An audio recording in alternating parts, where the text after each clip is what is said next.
permitirme saludar al maestro Paco Cruz y ofrecerle una disculpa porque ya me extendí tanto en la denuncia que hacía como en estas notas, mientras nos enteramos que para hoy no va a ser la audiencia de Ovidio Guzmán López, conocido como el Ratón. No, ese es Julio César Chávez Jr. ¿Qué pasó, Ceci? Ese, no. No se me confunda, Ceci. Se pasa para el viernes el cambio de declaración de Ovidio Guzmán, que definitivamente va como testigo protegido con este cambio de declaración en la Corte del Distrito Norte de Illinois. Para el viernes será, no para hoy, pues. Mi querido Paco, te saludo con mucho gusto. ¿Cómo estás? Vicente, buenos días. Primero, no sabía eso de tu etapa de actor porno. La verdad es que me sorprendes. Me sorprendes. El culpable, el que me enseñó está por aquí en el sistema.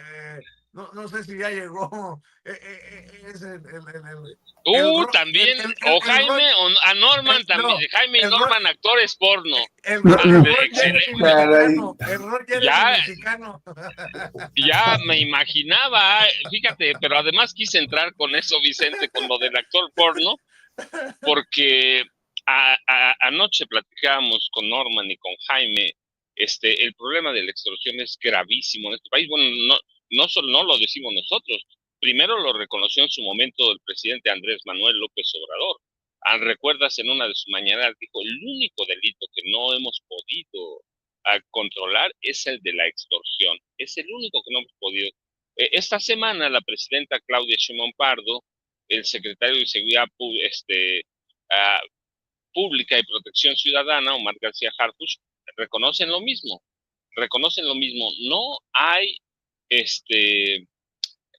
No hay, no solo no hay un avance, el, el, el delito de extorsión, que es un impuesto criminal en esencia, aumenta cada día. Así que presentan, por un lado, una estrategia, y por otro lado, una iniciativa de ley para reformar la Constitución, para homologar el delito de extorsión y que se pueda combatir con una sola estrategia en todo el país. Y eso incluye también reformas a los códigos penales para homologarlo, seguirlo.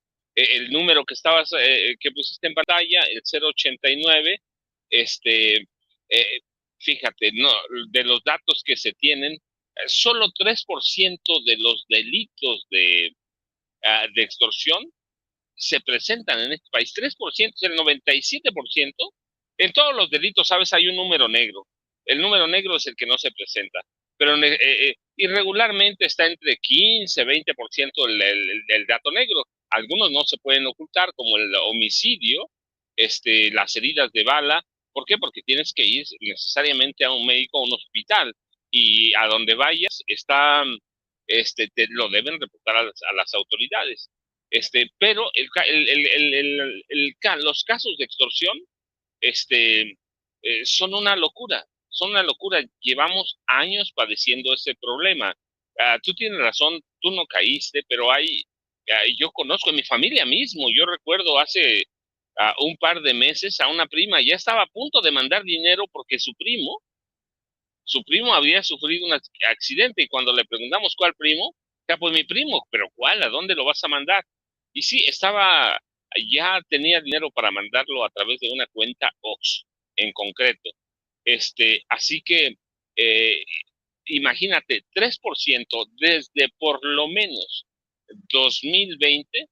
Hay evidencias de que este impuesto de la extorsión, impuesto criminal, representa por lo menos 1.5% del Producto Interno Bruto del país, que el 26% de los empresarios en México sean víctimas de la extorsión diario, o sea que el delito es gravísimo.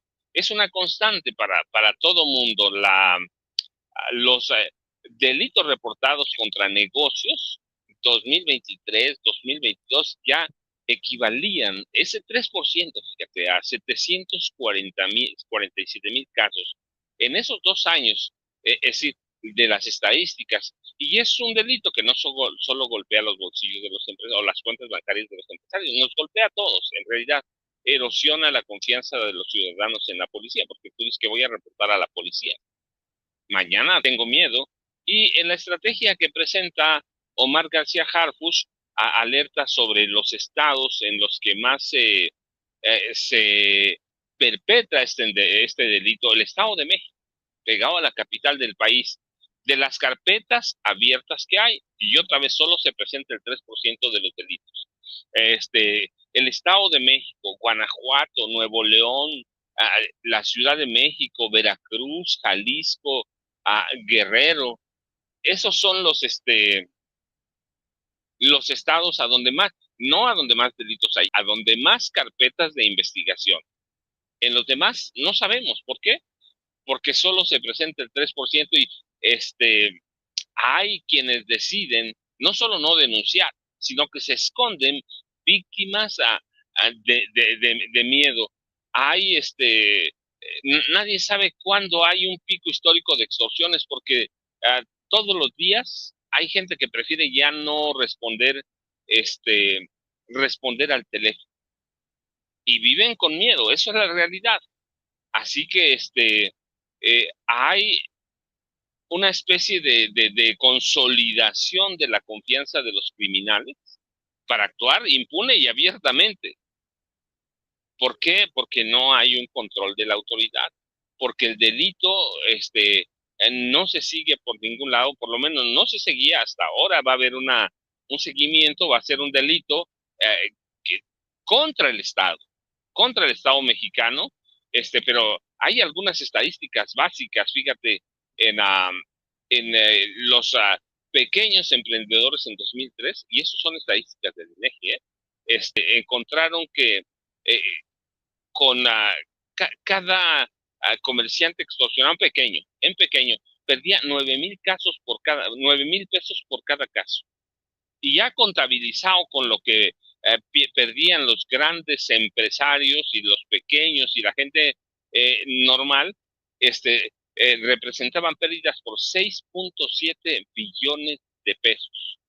Así que estamos financiando actividades delictivas y perpetuando un círculo de violencia. Entonces, lo que presenta la presidenta Claudia Sheinbaum Pardo es una iniciativa de ley para reformar el artículo 73 constitucional, para establecer una legislación, lo dijo ella en la mañana, que unifique las penas penales por delitos como extorsión, desaparición forzada y secuestro.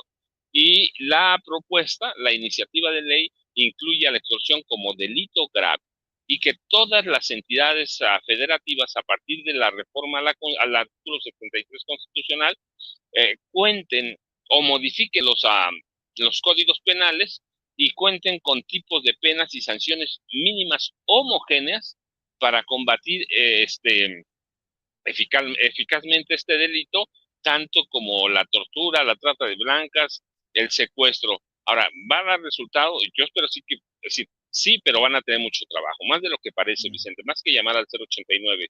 Y ese va a ser un trabajo, como es un delito contra el Estado mexicano, va a ser un trabajo de Omar García Harfuch, y yo estoy convencido que ese es su trabajo más difícil, incluso más que lidiar con Estados Unidos, ¿eh? Más que, no digo que sea sencillo, no. Lo que estoy diciendo es que como lleva por lo menos 15 años creciendo cada año el delito de extorsión, desde que se llevan estadísticas, aunque sean pequeñitas, con ese 3% que se denuncia. 15 años. Entonces, lo que van a tener que hacer, crear grupos realmente de inteligencia que se dedique a dar seguimiento a todo esto. Claro, van a contar con el apoyo, por ejemplo, de las telefónicas. Cuando tú denuncies, inmediatamente se activan unos códigos para suspender ese número. Pero después hay que hacer mucho trabajo de inteligencia. De lo contrario, Vicente, este delito se puede salir de control, si no es que ya salió de control hace buen rato. Buenos días, Jaime. Buenos días, Norman. No le digas Jaime, dile Ron Jeremy mexicano. Si tú dices que es mi maestro, yo lo único que quería decir es, así como el Fabiruchis, en la cara no, que por favor no mostraran el lunar que tengo del lado izquierdo del tanate derecho. Pero bueno, mi querido Ahora Jaime. sé por qué se levantan tan tarde Jaime y Norman. Pues sí, se desvelan toda la noche. Claro que sí.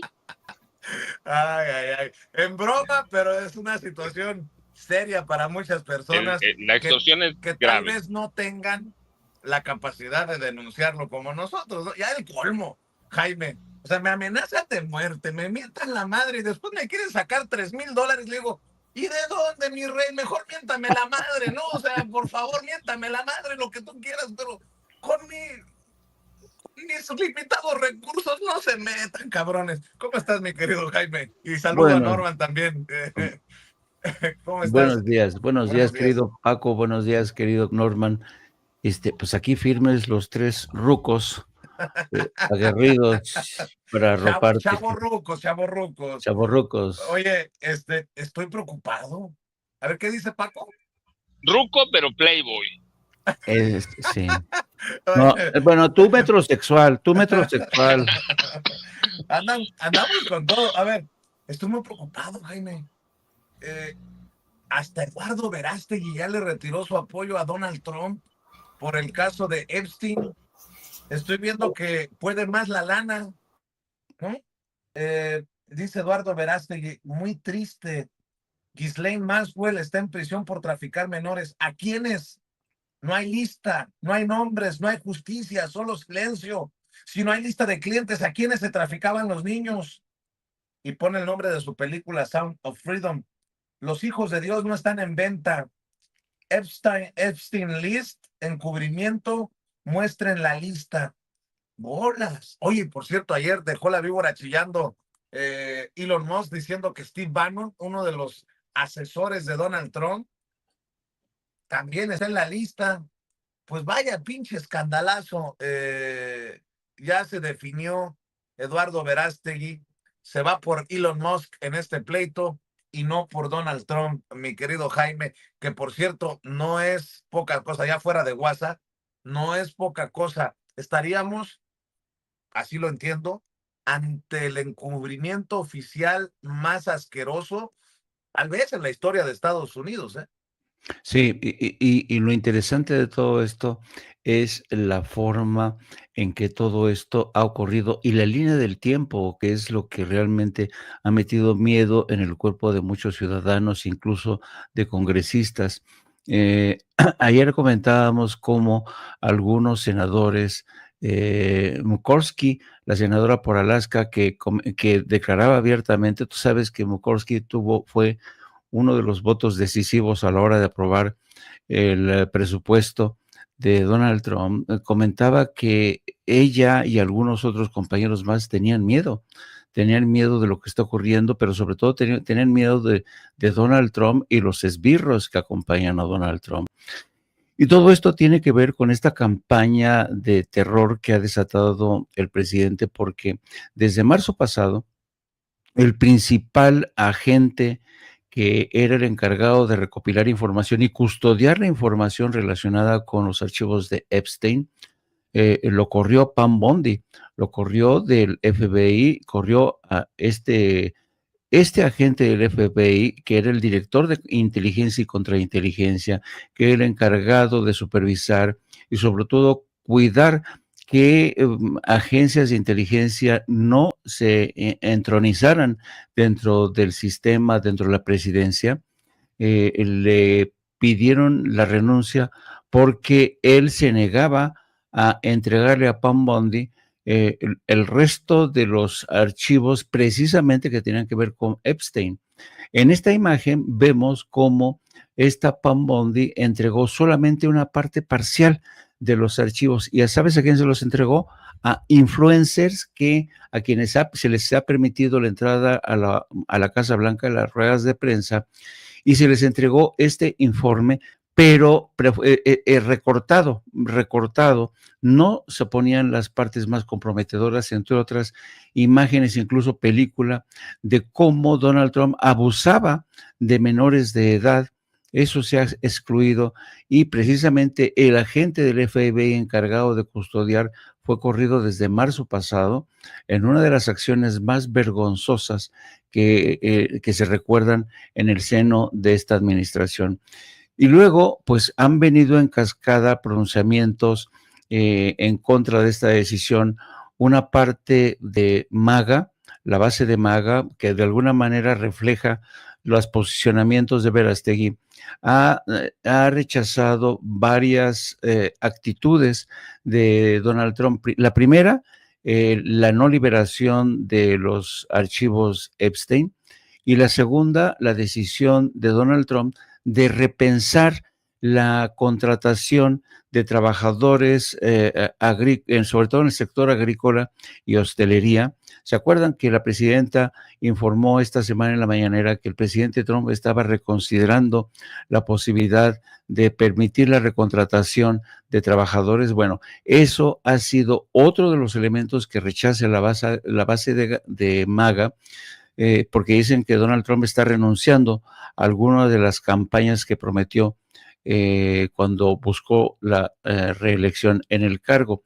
El caso es que hay una serie de cosas tan locas, tan enloquecidas y contradictorias, porque como tú bien dices, ayer mismo Steve Bannon lo señalaron por también haber pertenecido a este grupete de gentes que viajaban, realizaban viajes a la famosa isla en donde tenían a niñas, secuestraban niñas y las tenían ahí para el disfrute.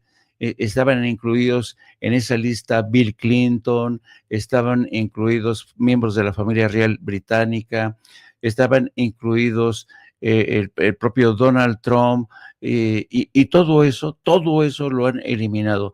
Luego hay elementos también que apuntan levantan sospechas en torno a la muerte del propio Jeffrey Epstein, porque se supone que Epstein, hay testimonios de varios compañeros de celda que compartían, no la celda, pero sí el sistema penitenciario donde estaba recluido Epstein. Uno de los reclusos ayer atestiguó que era imposible que Jeffrey Epstein se colgara a sí mismo. Dice, la primera es que las sábanas no eran capaces de resistir el peso de un cuerpo oscilando, y dos, no hay ningún lugar de donde amarrar esa sábana, porque las celdas están diseñadas de tal modo que no hay de dónde colgarse, no hay de dónde amarrar una sábana. Entonces, todas estas evidencias se han ido acumulando, la acusación contra Bannon de pertenecer a este grupo, las sospechas que aumentan sobre la muerte de Epstein, que llegan, dice que todo parece indicar que lo ahorcaron personas que entraron. Jaime, Dime. a mí lo que me llama mucho la atención es cómo se vuelve loco Donald Trump cuando le preguntan a Pam Bondi en conferencia por el tema de Epstein, y el minuto que falta en el video de esa zona de celdas en donde se suicidó Epstein. Se vuelve loco. Siguen hablando de Epstein. Es una pérdida de tiempo. Alucinado. Bueno, Epstein fue arrestado en tiempos de Trump. Se suicidó en tiempos de Trump. Y es Trump el que quiere mandar al olvido y cerrar el caso de Epstein. ¿Sí? Ya por esos factores, piensa mal, por lo menos pensemos mal. Exacto. Y luego se ha sumado a todo esto Elon Musk, que no está dispuesto a dejar pasar esto, porque ya sabes que hay una controversia del presidente Donald Trump y Elon Musk, porque en el presupuesto, en el paquete presupuestario, no se aprobaron las ayudas para subsidiar la compra de vehículos eléctricos, sobre todo los Tesla. Y eso ha sido un duro golpe y una traición, como según lo ve Elon Musk. Así Elon Musk sigue anunciando que va a crear un tercer partido, el Partido América, que lo que busca es de alguna manera convertirse en un partido bisagra, algo es lo que hacemos en México, ¿no? El Partido Verde, sin el cual muchas veces necesitan de los votos de ese partido bisagra para confirmar. Él no quiere, porque sería casi imposible, crear un tercer partido que busque la consolidación o un contrapoder al Partido Demócrata Republicano, no, él lo que quiere crear un partido bisagra al estilo del Partido Verde en México, para que dependan de ese partido a la hora de sumar votos en el Senado y la Cámara de Diputados. Y finalmente también la base de MAGA está muy, muy molesta porque en el encuentro con Netanyahu todo parece indicar que se estaba hablando de la posibilidad de un cese de hostilidades de 60 días en Gaza, y todo parece indicar que con esta propuesta al Nobel de la Paz, aquí vemos cómo Bibi Netanyahu le entrega al presidente Trump la propuesta que han enviado al comité del Nobel, y eso lampareó a Donald Trump, se quedó sorprendido y muy halagado por esta oferta, de esta propuesta de presentarlo con Nobel de la Paz, y después de esto Donald Trump pues ha insistido en la necesidad de que sí va a apoyar de alguna manera el hecho de que durante ese cese de hostilidades de 60 o 90 días, el ejército de Israel aproveche para crear en la franja de Gaza, pero sobre todo en el sector de Rafah, que hace frontera con Egipto, un campo de concentración para meter ahí a los más de 2 millones, un campo de concentración. Entonces esto ha también disgustado a la base de MAGA, que ve cómo de alguna manera Donald Trump se está yendo en solitario con el tema de la recontratación de migrantes, con el tema de lo de Gaza y Cisjordania y otros elementos que dice, y la decisión de no liberar sobre todo los archivos de Epstein, querido amigo. Así es. Oye, Norman, aprovechando también la recta, creerle o no creerle a la lady racista que ya se disculpó públicamente, mientras que pues tenemos que solidarizarnos, creo yo, no sé ustedes qué piensen, yo lo digo personalmente con Denise Dresser. Fíjense lo que estoy diciendo, tantas críticas a Denise Dresser y nos tiene que la misoginia de Ricardo Salinas Pliego posicionar pues en defensa de la mujer.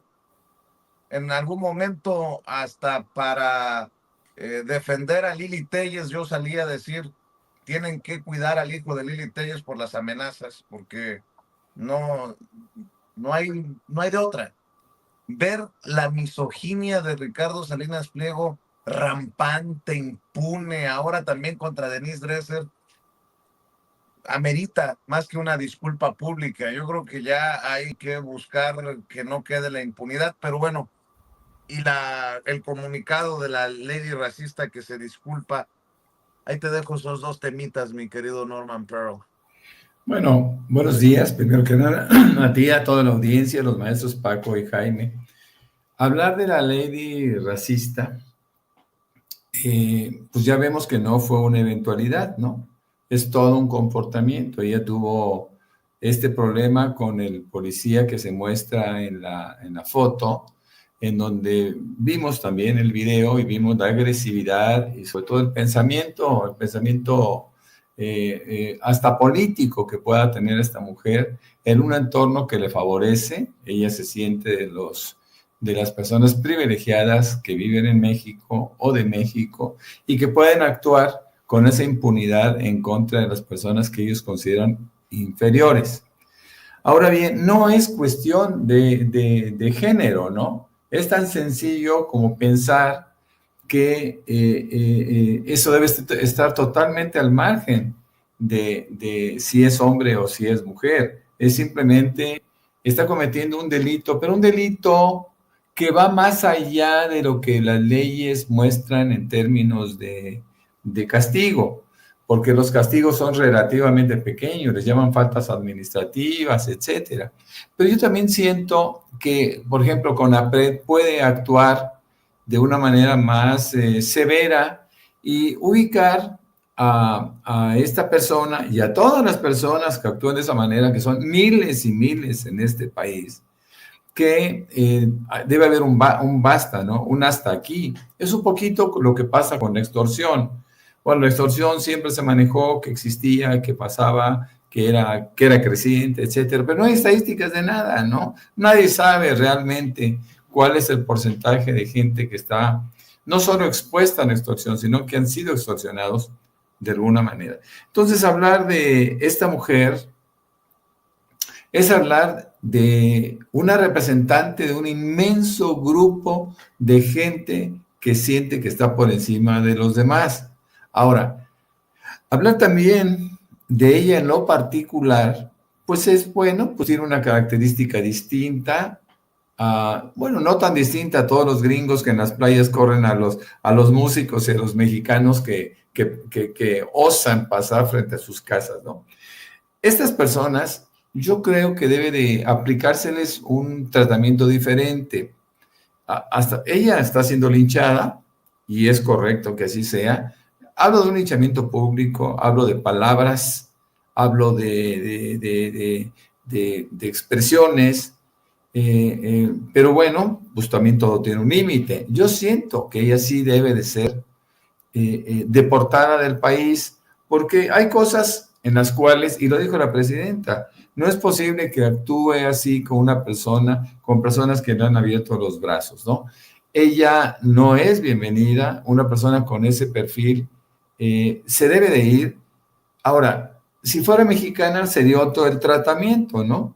Pero es extranjera, y un extranjero tiene la obligación de respetar y cumplir con las leyes del país que la está acogiendo. Supongo que ella tiene nacionalidad mexicana o es residente o qué sé yo. Aquí en México viven el tiempo que quieran los que sea, y realmente gobernación no ha sido nunca muy eficiente como para decirle a un extranjero cuánto tiempo puede vivir, como sucede en los Estados Unidos. Esta podría ser una apertura que México tiene con respecto a habitantes de cualquier otro país del mundo, lo cual me parece agradable, pero sí hay que poner un límite a la actuación de la gente, mi querido Vicente.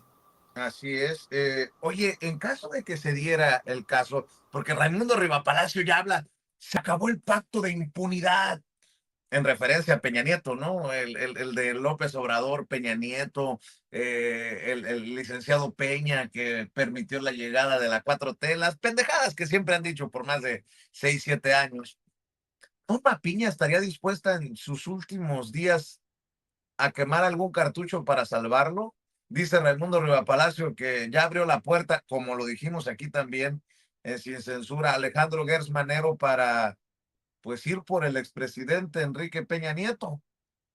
¿Cómo ves esta situación, Paco? ¿O ya se le acabó el tiempo? ¿Ya no será Piña un factor en caso de que lo necesitara Peña Nieto para salvarlo? No, Vicente, fíjate, Norma Lucía Piña Hernández y su mafia ya no serán un factor. Gers Manero dice apenas integrar las investigaciones. Le van a pedir ayuda a Israel. Sí, eso no va a ser que mañana les van a entregar todo el expediente que tengan y les van a poner a los dos empresarios a modo. No, Vicente, no, pero además hay un tortuguismo histórico de la FG, de la Fiscalía General de la República, y en el caso específico de Gers Manero, en el caso Peña Nieto. Si no han hecho nada. Ha tenido un trato muy deferente con el presidente, y claro, aquí lo dijimos cuántas veces, Vicente, Gers Manero tiene una agenda propia, es Oye, un tipo Paco, mentiroso, tramposo. Sí, Vicente. ¿cómo cuánto costará una defensa de Ciro Gómez Leiva en caso de un político? ¿Cuánto les cobrará? Porque fíjate, perdóname por interrumpirte, mira, lo entrevistó a Peña Nieto, entrevistó a Nuño ayer para defenderlo, y hoy en el Excelsior publica una columna. O sea, dices tú, cabrón, lo que no suena honesto, suena muy pinche metálico. Dice, entre Peña Nieto y los casos 4T, podrá decirse que es impecable el proceder de la Fiscalía General de la República, prepararse para pedir la asistencia de las autoridades de Israel a partir de una nota de prensa que perfila al expresidente Peña Nieto como beneficiario de un soborno de la firma de aquel país que vendió a México el software Pegasus. Estamos recabando información para darle la juridicidad necesaria al asunto y que esa información quede dentro de un marco legal y no se vaya al vacío, explicó el fiscal Hertz. Muy bien, es comprensible en una política que persigue la corrupción. No cuadra, sin embargo, el punto de partida, que una nota vaga haya motivado esta pronta respuesta de la Fiscalía Mexicana. Pregunto como periodista, hijo de la chica, esa nota es más verosímil, creíble y confiable que, por ejemplo, los reportajes con documentos y audios sobre la supuesta injerencia de 2 hijos de López Obrador en el otorgamiento de licitaciones durante el gobierno de su padre. Mi respuesta como periodista es, desde luego que no, lo que mueve a una segunda pregunta. ¿Por qué en esos casos la Fiscalía General de la República no salió rápidamente a anunciar que estaba recabando información para darle la juridicidad necesaria a las notas a fin de que no se fueran al vacío? ¿No hizo entonces lo que anuncia que hará hoy? No, pues al paso que va Ciro Gómez Leiva va a volver a decir, pues si basaron todo el caso de García Luna con investigaciones de periodistas como ese maldito Paco Cruz y su libro García Luna, el Señor de la Muerte. Qué papelón de Ciro Gómez Leiva. Ya perdieron todo el pudor, todo. Paco, perdón. Rápido, Vicente, para que tengan chance Norman y Jaime de despedirse antes que empiece la mañanera. ¿Ves que nunca tuvieron pudor, Vicente? Yo te he platicado, yo conozco a Ciro Gómez Leiva desde 1982, a lo mejor un poquito antes. Él fue sacado de gobernación, era analista en gobernación, y fue sacado de allí por Alfredo del Mazo González cuando llegó a la gubernatura del Estado de México y llevaron a Ciro Gómez Leiva para crear Radio y TV Mexiquense, que sirvieron para hacerle imagen a Alfredo del Mazo González, que eventualmente iban a lanzar como precandidato presidencial. Ese es Ciro Gómez Leiva, o sea, pero además hay un elemento adicional, y con eso lo cierro para dar el tiempo. Alfredo del Mazo González, ahora ya murió, es tío directo y muy cercano de Enrique Peña Nieto. Son parte del grupo, son parte de los priistas, tranzas, corruptos, todo lo que queramos decirles, son eso. Y Ciro es parte de ese grupo. Empezó con Alfredo del Mazo, así lo llevó, ya después se hizo famoso, pero Ciro trabajaba en gobernación y lo sacó Alfredo del Mazo González, tío de Enrique Peña Nieto. Así que imagínate hasta dónde va a llegar la defensa y hasta dónde la ignominia, Vicente. Mi querido Paco, tus redes, que no se te olviden. Yo, ya sabes, @Paco Cruz Jiménez en X, antes Twitter, Francisco Cruz Jiménez en Facebook, y mi fanpage mañana te la paso. El OnlyFans al rato la abro, dice Paco. No se les olvide a la gente que nos está viendo, denle like, ayúdenos con la lluvia de likes. Veo muy pocos likes, más de 12,000 personas conectadas y apenas 5,000 likes. Échenos la mano con lo que cuenta, pero no cuesta. Mi querido Jaime, ¿con qué cierras tú?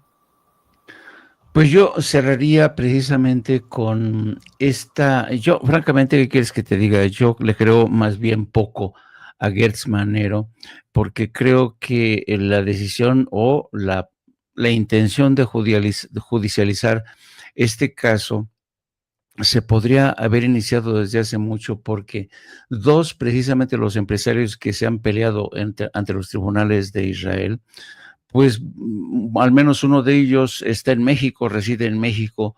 Desde el año 2000 se convirtió en un hombre que siempre buscaba la forma de intermediar en negocios. Ha habido numerosas denuncias que implican, por ejemplo, recuerdo muchísimo que el Departamento de Justicia de Estados Unidos inició investigaciones y denunció lo que era lo que se conoce en la prensa como el impuesto del tercer mundo, es decir, engrasar las arcas del gobierno para permitir operaciones. Recuerdo el caso precisamente de la compraventa de unos laboratorios en los que se descubrió toda una red de cómo empresarios israelíes sobornaban a funcionarios de Estados Unidos, de Rusia y de México para llegar a acuerdos interesantes. Yo creo que hay más que evidencias, hay una forma de iniciar pesquisas sin necesidad de esperar la respuesta a Israel del señor Gertz Manero, pero Gertz Manero, como es Tortuga Gertz Manero, yo francamente no creo no creo que vaya a terminar ni siquiera, y el pretexto va a seguir siendo lo mismo. Israel no quiere colaborar de la forma que no lo ha hecho con el caso de Tomás Herón, y nos vamos a quedar así, observando cómo Peña Nieto sigue disfrutando de sus aventuras amorosas en Marbella, en Ibiza, quitado de la pena y además defendido por su grupo de incondicionales como Ciro Gómez Leiva. Y ya saben, los espero a las 14 horas en Opto para Cínicos, mis redes @Jaime Joburno. Un abrazo a todos, amigos. Claro que sí, a las 2 de la tarde hay que apoyar en No Apto para Cínicos al maestro Jaime Hernández, y de 7 a 9 los tres maestros, Norman Pearl TV, ese es ahí el lugar de la cita. Paco Cruz, Jaime Hernández, Norman Pearl los esperan de 7 a 9, y yo después a las 9 con la videocharla nocturna. Norman, vamos a cerrar con tus comentarios. Claro que sí, con mucho gusto. Bueno, yo siento que Gómez Leiva es un representante de todo un grupo, es un vocero de toda una mafia, ¿no?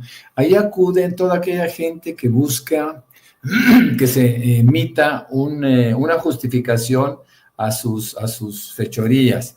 Lo vimos cuando defendía abiertamente a García Luna, lo hemos visto defendiendo a la esposa de García Luna, hemos visto defender, bueno, a la misma Isabel Miranda de Wallace, hemos visto que ahora Peña Nieto, y siempre ha defendido a todo un grupo de personas que representan justamente el delito de manera integral. Pero además les da vuelta, Gómez Leiva le da vuelta a todo de maneras muy simples. Por ejemplo, exige pruebas y dice con García Luna, bueno, lo metieron a la cárcel por dichos de narcotraficantes. Sí, pero también había funcionarios del gobierno mexicano, funcionarios de los Estados Unidos, miembros de la DEA, miembros del FBI, etcétera, y eso siempre lo va expulgando, lo va quitando, lo va haciendo a un lado, lo filtra y muestra posiciones que favorezcan, por lo menos mediáticamente, a sus defendidos. Así que hablar de Ciro Gómez Leiva, pues puede ser a veces un poco ocioso, porque siempre sabemos y esperaremos qué es lo que él va a hacer con respecto a cualquier caso, ¿no? Hablar de Riva Palacio y hablar de los textos servidores, pues bueno, ellos siempre han estado al servicio del mismo grupo, y este grupo sigue adelante, ¿no? Con todo aquel aparato mediático que tienen, y que solamente se rompe un poquito con la participación de los periodistas independientes, como Sin Censura, y como la gente que trata de hacer llegar la verdad al resto del país, que no está bajo las garras de los medios mediáticos tradicionales. Querido Norman, tus redes sociales, por favor, y bueno, la invitación, ya lo saben, para el duelo de bastonazos de 7 a 9 con Norman Pearl, en Norman Pearl TV. Muchas gracias, Vicente. Pues sí, claro, yo siempre tengo el gusto y el privilegio de poder participar con los maestros Jaime Hernández y el maestro Paco Cruz en el programa de 7 a 9 de la noche con Norman Pearl, y me pueden encontrar en Twitter, bueno, en X, antes Twitter, como Norman F. Pearl, lo mismo que en Facebook. Muchas gracias y que pasen muy buen día. Muchas gracias, cuídense. Gracias, Paco, gracias, Chao, chao, Jaime, chao, chao. gracias, Norman. Por cierto, Ciro Gómez Leiva es un mentiroso. Dice que todo es basado en investigación periodística o en nota periodística. Lo de Peña Nieto no, es un caso judicial. Hay un pleito legal, y ahí salió el tema del soborno de 25 millones.